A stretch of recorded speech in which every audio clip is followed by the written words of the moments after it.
7 کھجوریں. یہی ناشتہ ہے, یہی دوپہر کی ہے, یہی رات کی ہے. ایک کھاتا ہے, گٹھلی کو پھینکتا ہے, دوسری کھاتا ہے, تیسری کھاتا ہے, ہاتھ میں نظر دوڑاتا ہے 4 کھجوریں ابھی باقی ہے. کہتا ہے انہا لحیات طویلہ, یہ تو بڑی لمبی زندگی ہے کہ 4 کھجوریں کھاؤں, یہ ختم ہو پھر جنت میں جاؤں. کھجوروں کو زمین پہ پھینکتے ہیں, تلوار کو نکال کر کفار پہ ٹوٹتے ہیں, پہلے حملے میں شہید ہو کے اللہ کی جنت میں چلے جاتے ہیں. یاد رکھیے نبی کے وہ صحابہ جنہوں نے نبی کے ہاتھ پر موت کی بیعت کی تھی, جہاد کی بیعت کی تھی. نبی کے وہ صحابہ, قافلہ چلتا ہے, ابو ایوب انصاری بوڑھے صحابہ ہیں, بوڑھے صحابی کہتے ہیں بیٹو مجھے بھی لے کر چلو. کہا بابا تو نے تو ہمارے آقا کے ساتھ رہ کر بڑا جہاد کیا تھا, اب آرام کرو. کہا میرے بیٹو یہ وہ لشکر جا رہا ہے جس کے بارے میں میرے نبی نے کہا تھا, جو کچھ دنیا کے لشکر میں شامل ہوگا اللہ اس کی زندگی کے ہر گناہ کو معاف کر دے گا. یہ وہ صحابہ ہیں. عورت آتی ہے, آقا کل آپ نے منادی کروائی تھی جس کا اللہ پر ایمان ہے, آخرت پر ایمان ہے, وہ میدان جہاد کے لیے نکل آئے. آقا میرا خامند حنظلہ ابھی چند راتوں کی دلہن, نئی نویلی میں دلہن تھی, میرے ساتھ میرے غرفہ میں موجود تھا. آقا آپ کا پیغام سنتے اس نے غسل کرنے کی بھی فکر نہیں کی, میدان جہاد میں آیا اور شہید ہو گیا. آقا میرے خامند پر غسل واجب ہے. نبی اس کو تلاش کرواتے ہیں, اس کے جسم اثر سے پانی کے قطرے گر رہے ہیں. کہتے ہیں بی بی تیرے خامند کو غسل دینے کے لیے فرشتے آسمان والے نے اتارے. وہ صحابہ حسین کے پاس آتے ہیں. آپ نے سنا ہوگا نا کہ یہ کربلا کی جنگ, اخبارات اٹھا لیجئے, مجلے اٹھا لیجئے, جرائد اٹھا لیجئے, ریڈیو سن لیں, ٹیلی ویژن دیکھ لیں, کفر اور اسلام کا مارکا, اسلام اور کفر کی جنگ.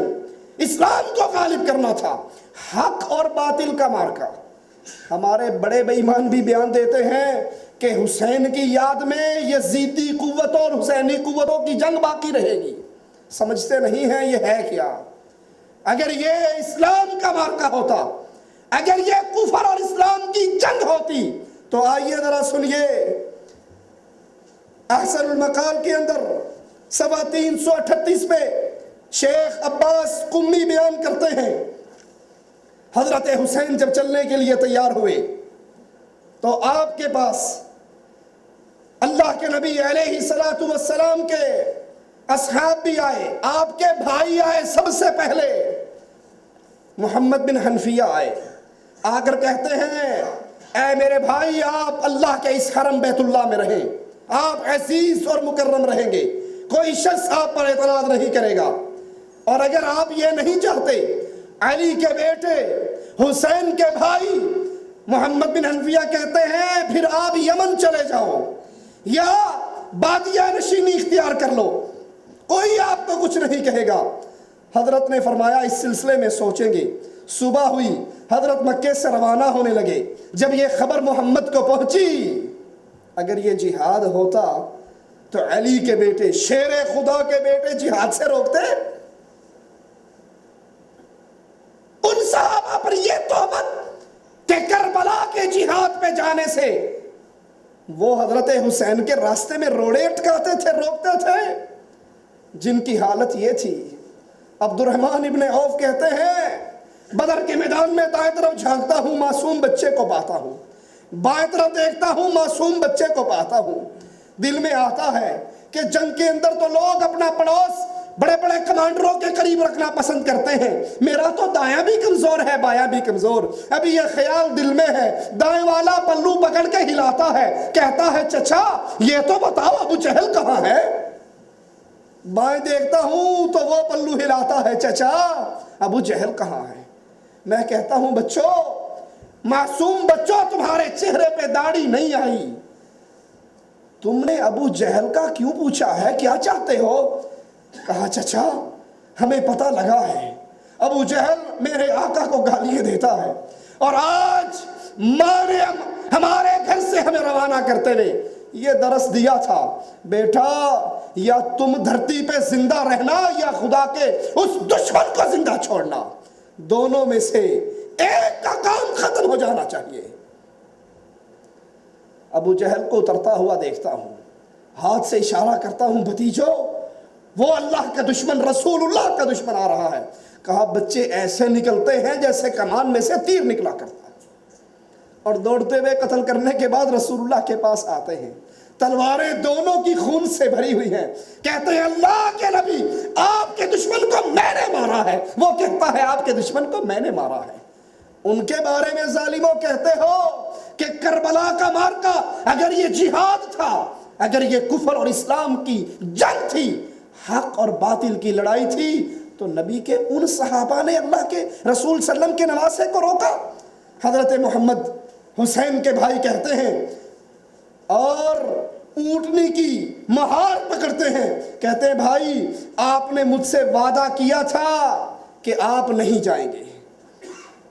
روایات معتبرہ کے مطابق عبداللہ ابن عباس، سنی تاریخ نہیں، سنیوں کی کتاب نہیں، شیخ عباس قمی احسن المقال منتہی الاعمال کا ترجمہ ہے، کہتے ہیں عبداللہ ابن عباس آئے، عبداللہ ابن زبیر آئے، عبداللہ ابن عمر آئے اور حضرت حسین کو کوفے جانے سے منع کیا۔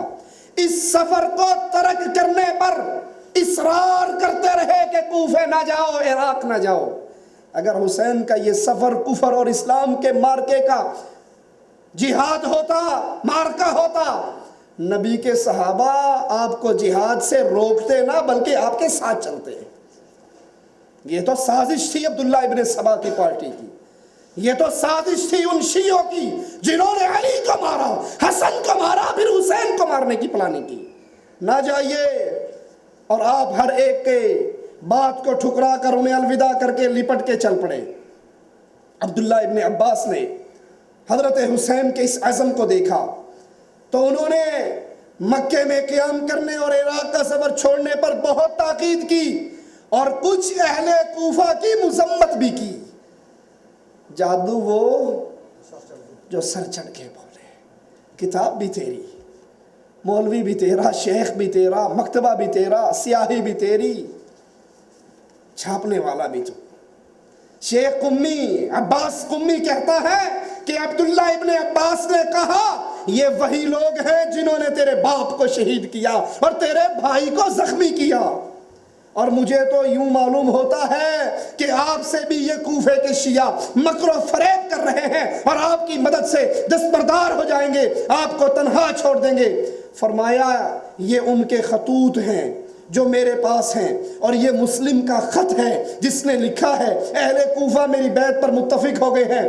ابن عباس کہنے لگے اگر آپ کی یہی رائے ہے، اس سفر پہ آپ نے جانا ہی ہے، سنیے ذرا اگلے جملوں کو، تو اپنی اولاد اور اپنی خواتین کو یہی رہنے دیں، ساتھ نہ لے جائیں، اور اس دن کو یاد کریں جس دن عثمان کو قتل کیا گیا۔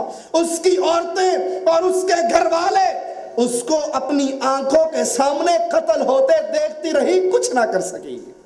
حسین میں ڈرتا ہوں کہیں تو بھی جائے گا، تیرے اہل بیت بھی ساتھ ہوں گے، کوفے کے شیعہ تجھے ماریں گے، تیری عورتیں تیرے کٹتے ہوئے لاشیں کو دیکھیں گی۔ کہتے ہیں حسین نے ابن عباس کی نصیحت کو قبول نہ کیا، اپنے ساتھیوں کو لے کر چلے گئے۔ اور سنیے یہی کتاب شیخ عباس قمی کی، کہتے ہیں جب کربلا میں آپ پہنچے، آپ کی شہادت کا دن آیا، آپ نے اپنی خواتین اور بہنوں کی طرف دیکھا جو پریشانی کی حالت میں خیموں سے باہر آ رہی تھی اور شہیدوں کو دیکھ رہی تھی، اور فوراً کہنے لگے حضرت حسین ابن عباس پر اللہ رحم کرے۔ ابن عباس کی بات یاد آئی کہ اللہ اس کا بھلا کرے، اس نے مجھے اسی لیے روکا تھا کہ مجھے میری خواتین کے سامنے قتل کر دیا جائے گا۔ حضرت حسین رضی اللہ عنہ وارضاہ کو ایک ایک صحابی نے روکا۔ یہ تذکرۃ الاطہار ہمارے ہاتھ میں ہے، اس کا صفحہ 275 ہے۔ 275 پہ کہتے ہیں عبداللہ بن جعفر نے اپنے 2 بیٹوں کو خط دے کر روانہ کیا جس میں لکھا میں آپ کو اللہ کا واسطہ دے کر سوال کرتا ہوں آپ نہ جائیے۔ میرا خط آپ کو ملے تو واپس آ جائیں، مجھے خوف ہے جس طرف آپ جا رہے ہیں آپ اور آپ کے اہل بیت کو ہلاک کر دیا جائے گا۔ کتاب بھی شیخ مفید کی، مولوی بھی تیرا، صفحہ 275۔ اور عبداللہ خود عمر بن سعید کے پاس گئے اور ان سے سوال کیا حضرت حسین کے نام امان نامہ لکھ دو۔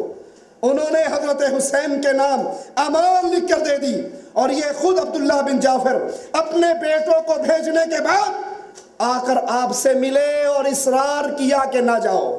صفحہ 277 اسی کتاب کا۔ کہتے ہیں حضرت حسین حاجز سے کوفہ کی طرف چلے، عرب کے ایک چشمے پر پہنچے، عبداللہ بن مطیع سے ملاقات ہوئی۔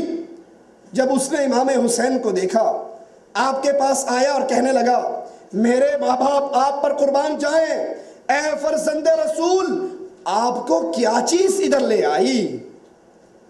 سبحان اللہ، وہ عراق سے آ رہا تھا، عراق کے حالات دیکھ کر آ رہا تھا، اور پھر حسین سے پوچھتا ہے آپ کو کیا چیز یہاں لے آئی؟ وہ اندھا تھا، اس کو نہیں پتا تھا توحید شرک میں بدل گئی، سنت بدعت میں بدل گئی، زنا یزید نے عام کر دیا، شراب یزید نے عام کر دی، مسجدوں کے اندر گھوڑے بندھنے شروع ہو گئے۔ جو ذاکر کہانی سناتے ہیں، اللہ کی قسم دنیا کے جھوٹوں میں سے بہت بڑا جھوٹ کربلا کی یہ کہانی ہے۔ اگر یہ سارا کچھ ہوا ہوتا، یزید نے اسلام کا رنگ یوں بدلا ہوتا، شہادت حسین پر 250 صحابہ زندہ موجود تھے، وہ اس کفر و شرک و بدعت کے طوفان کو ٹھنڈے پیٹوں برداشت کر لیتے؟ پوچھتا ہے نواسہ رسول، فرزند رسول آپ کو کیا چیز لے کر آئی؟ اس کو اپنے گھر ٹھہراتا ہے۔ آپ نے فرمایا معاویہ کے مرنے کی خبر تو تجھ تک پہنچ چکی ہے، اہل عراق نے مجھے خطوط لکھے ہیں اور دعوت دی ہے کہ آپ میرے پاس آ جائیں۔ کوئی سبب ذکر نہیں کفر اور شرک کا، کوئی سبب نہیں حرام کاری اور بدکاری کا، زنا اور شراب کا نہیں۔ کوفیوں نے خط لکھ کر مجھے بلایا ہے تو یہ کہتے ہیں آپ ایسا نہ کریں